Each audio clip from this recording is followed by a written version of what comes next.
కొరింథీయులకు రాసిన మొదటి పత్రిక 10వ అధ్యాయం 6వ వాక్యం చదివి ధ్యానం చేసుకుందాం. వారు ఆశించిన ప్రకారము మనము చెడ్డ వాటిని ఆశించకుండానట్లు దేవుని కృప మనకు తోడయ్యుండును గాక. ఆమేన్. దేవుని వాక్యము ద్వారా మనతో మాట్లాడును గాక. ఏమని రాశాడంటే అక్కడ, వారు ఆశించినట్లు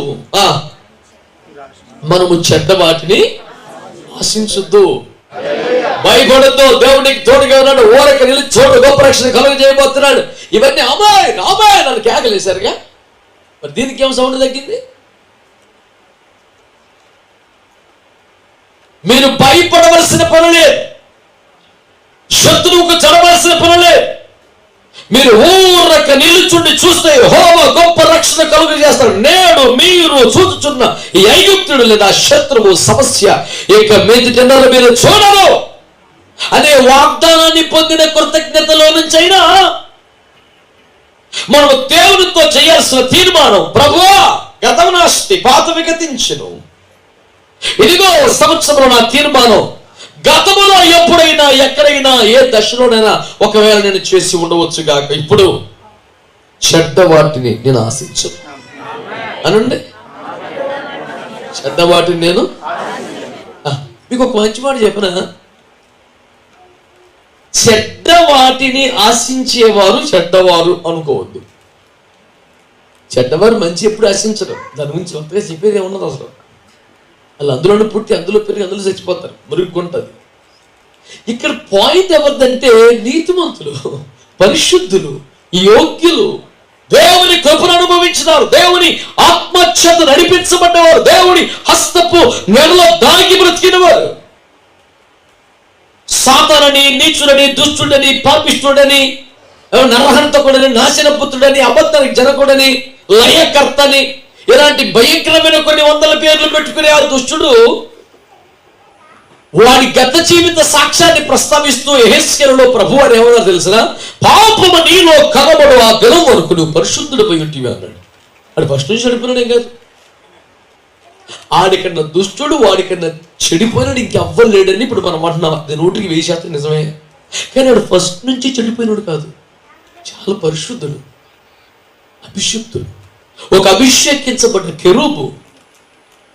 అతను దేవునికి వాయిద్యాలు వాయించడం అనేది పాయింట్ కాదు ఇక్కడ. అతనికే వాయిద్యకారులు నియమించబడ్డారు. అతను అభిషేకించబడ్డప్పుడు ఒక సన్మానంలో చేయండిరా బాబు, ఒక ఊరేగింపులో చేయండి, నీ అభిషేకించబడ్డ దినమున వాయిద్యములు వాయించేవారు, పిల్లను గ్రవులు ఊదువారు నీకు నియమించబడి. అదే రేంజ్. అయితే పాపము నీలో కనబడు ఆ దినం వరకు నువ్వు పరిశుద్ధుడివే. కాబట్టి ఏ పొరపాటైనా, ఏ లోపమైనా, ఏ తేడా అయినా వచ్చింది అంటే అది ప్రారంభం నుండి ఉన్న గుణంగా మనం భావించక్కర్లా. మంచి వాడిలో, పరిశుద్ధుల్లో కూడా ఎప్పుడైనా ఒక పొరపాటు పొడసూపే అవకాశం ఉండవచ్చు. అందుకనే దేహములో ఉన్నంత కాలం మనకి శుద్ధీకరణ అవసరం, దేవుని భయం అవసరం, కన్నీటి ప్రార్థన అవసరం, పశ్చాత్తాపం. కానీ బైబిల్లో అడుగడుగునే ఏం రాసింది? అంతము వరకు సహించిన వాడే రక్షింపబడును.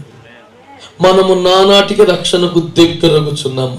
కడపరి కాలముందు ప్రత్యక్షపరచబడుకు సిద్ధముగా ఉన్న దేవుని రక్షణ మీకు కలుగునట్లు విశ్వాసము ద్వారా దేవుని శక్తి చేత కాపాడబడు వారి కొరకే ఆ రక్షణ పరలోకమందు భద్రపరచబడి ఉంది. Not yet revealed even. ఏ తమాషా ఎప్పుడు అయిపోయిందంట. యూదా పత్రికలో ఏమన్నాడు? ఆయనే వారిని ఐగుప్తు నుంచి రక్షించినాడు, తర్వాత నమ్మకపోయిన వారిని తానే నాశనం చేశాను. ఒకసారి సేవ్ అయిపోతే అయిపోయింది. గడగడ వణుకుచు భయముతో వణుకుతో మీ సొంత రక్షణను కొనసాగించుకోమని చెప్పాడు. అందుకే అయిపోవటం కాదు, పండగ. కనుక బ్యాప్టిజం పొందినప్పుడు రక్షణ అయిపోయినట్టు కాదు, రక్షణలో అడుగు పెట్టినట్టు. ఆ రోజులకు సరైన మలుపు తిరిగింది నీ ప్రయాణం. ఆ రోజుతో పూర్తి అయిపోయింది. ఇక తట్టబడి సరి చేసుకో, వెళ్ళిపో. లేదు, స్టార్ట్ అయినప్పుడే సంఘరథంలో ఎక్కేవు. నువ్వు సుదీర్ఘ ప్రయాణం చేయాలి, అరణ్య యాత్ర చేయాలి, ఎడారుల్లో నువ్వు సాగాలి, సముద్రాలు దాటాలి, నదులు దాటాలి, కోటలు కూల్చాలి, వాగ్దాన దేశానికి చేరాలి. అయిపోయినట్టు కాదు. అందుచేతనే ఏం చేయాలి? అపోస్తుడైన పౌలంతటి మహానుభావుడే పోరాడి నా విశ్వాసాన్ని కాపాడుకున్నాను అన్నాడు. పౌలంతటి మహానుభావుడే తనకున్న విశ్వాసాన్ని కాపాడుకోవటం కోసం శరీరముతో, లోకంతో, దుష్టాత్మలతో ఒక పోరాటమే చేయాల్సి వచ్చింది ఆయన. లోకము తోడను నా దేహముతో ఆకాశమందలి దుష్టాత్మలతో పాప శరీరపు ఇచ్చలతోడను భీకర పోరాటం బెదురైన. అంత ఉంది పోరాటం. మనం లోకముతో, శరీరాశలతో, ఏమండి దుష్టాత్మలతో, అబద్ధ బోధలతో, పాపముతో మనం యుద్ధం చేయాలి. మరి ఏమీ చేయకుండానే మొదలైన బయలుదేరిపోయి మేము జయించిన వారము హల్లెలూయా అంటంతో ఓడిపోతున్నాం. జాగ్రత్త. మంచిగా మనము జయించవలసిన వారంగా అసలు నువ్వు యుద్ధమే చేయలేదు, పోరాడలేదు. ఏంటి జయించావు నువ్వు? అమాయకమైన మాటలు, పిచ్చి పిచ్చి మాటలు మాట్లాడకూడదు. ఇశ్రాయేలు ప్రజలతో మాట్లాడుతూ మీరందరూ ఐగుప్తును విడిచిపెట్టారు, ఎర్ర సముద్రాన్ని దాటారు, మన్నా తింటున్నారు, బండలో నీరు తాగుతున్నారు. ఐగుప్తుని విడిచిపెట్టుట అంటే అర్థం ఏమిటి? మారు మనసు పొందుట. పస్కా రక్తములో శుద్ధీకరించబడటం ఏంటి? యేసు రక్తం కిందికి వచ్చుట. సముద్రం దాటుట అంటే అర్థం ఏంటి? నీటి బాప్తిస్మం పొందుట. మన్నా తినుంటే అర్థం ఏంటి? దేవుని వాక్యంతో బలము పొందుట. బండలో నీరు తాగటం అంటే ఏంటి? పరిశుద్ధాత్మాభిషేకాన్ని పొందటం. మేఘము కింద నడుచుట అంటే ఆత్మ నడిపింపులో ఉండటం. మోషే వెనక వెలుట అంటే దైవజనుడి యొక్క నడిపి. ఇది మొత్తం యాత్ర. ఇన్నింటిలో కూడా ఉన్నవాడే పరిపూర్ణతకు వచ్చినట్టు కాదు, అందరు చేరినట్టు కాదు. ఇంకా ఇన్నింటిలో నడవాలి. ఆ మన్నా తింటూ, ఆ నీళ్లు తాగుతూ, ఆ మేఘం కింద మోషే వెనక వెళ్తే అక్కడికి వెళ్తాం. మేఘం చూసావా? కనపడిందా? ఓకే. మోషే కనపడ్డా? ఓకే. నీళ్లు ఉన్నాయి, మన్నా ఉందా? ఓకే. వచ్చేసినట్టు కాదు. ఎక్కడికి? ఇంకా అడవులు ఉన్నాను. ఈ మన్నా తిని, ఈ నీళ్లు తాగి, ఈ మేఘం కింద, ఈ మోషే వెనకాల కుదిరిగి వెళ్తాం అక్కడికి.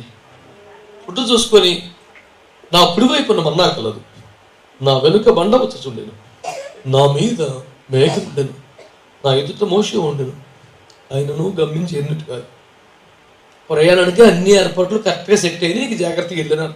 సరిగ్గా నూతన సంవత్సరపు ఈ వాక్యం దేవుడు అనుగ్రహించడం నాకు చాలా ఆశ్చర్యాన్ని కలిగించింది. కదా రాత్రి నేను సిద్ధపడుతున్నప్పుడు ఇది ఈ రోజుకు చెబితే బాగుండదని సెలెక్ట్ చేసుకుని అట్టి పెట్టుకున్నట్టు అనిపించింది. నిజానికి మనం దీన్ని ఈసారి కోసం పక్కన పెట్టింది కాదు. ఇది వరుస పాఠంలో వచ్చింది. ఎంత యాప్ట్గా దేవుడు సెట్ చేస్తాడు. మన ముఖ్యమంత్రి జగన్మోహన్ రెడ్డి గారి భాషలో చెప్పాలంటే దేవుడు లెక్కలు భలే సెట్ చేస్తాడట. చూసారా? అట్లా అనిపించింది నాకు. ఈ నూతన సంవత్సరపు తీర్మానాల హోరులో, రకరకాల వాగ్దానాల ప్రభంజనములో ఏం పొందుకున్నామో, దేవునికి ఏమిచ్చామో కూడా తెలియనంతగా హడావుడి పడి మర్చిపోతున్నటువంటి క్రైస్తవ్యానికి సూటిగా, తేటగా, విస్పష్టంగా దేవుని సింహాసనం వద్ద నుండి దూసుకొస్తున్న సందేశం ఈ సంవత్సరం ఒక తీర్మానంగా తీసుకోవలసిన పాఠం. మనము చెడ్డ వాటిని ఆశించొద్దాం. మంచిగా అర్థమైన వాళ్ళు ఆమె చెప్పండి. అమాయకంగా ఉంటారేంటి? చెప్ప గట్టిగా.